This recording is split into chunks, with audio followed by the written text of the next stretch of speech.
దేశంలో మరిన్ని మత రాజకీయాలు చేయడానికే బీజేపీ జ్ఞానవాపి మసీదు అంశాన్ని తెరపైకి తెచ్చిందన్నారు కాంగ్రెస్ అధికార ప్రతినిధి అద్దంకి దయాకర్.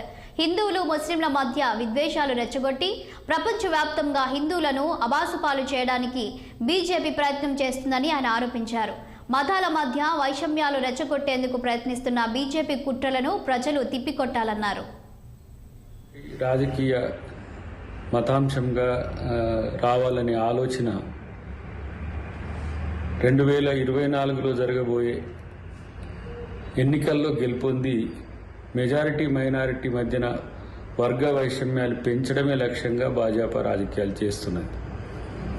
నిజంగానే వాళ్ళది నిష్ఠతో కూడిన మతం లేదంటే హైందవ ఔన్నత్యాన్ని చాటాలనే విధంగా ఉంటే ఇలా వర్గ వైషమ్యాలు హిందూ మత లేదంటే హిందూ ముస్లిం పోరాటాలకు తెరలేపేది కాదు అనేది మా అభిప్రాయం. డెఫినెట్గా రేపు ప్రజలు ఆధ్యాత్మికులు అందరూ కూడా వీరి యొక్క రాజకీయాల మీద చైతన్యమై భాజపా మత రాజకీయాలకు స్వస్తి చెప్తారనే నమ్మకం అయితే ఉంది.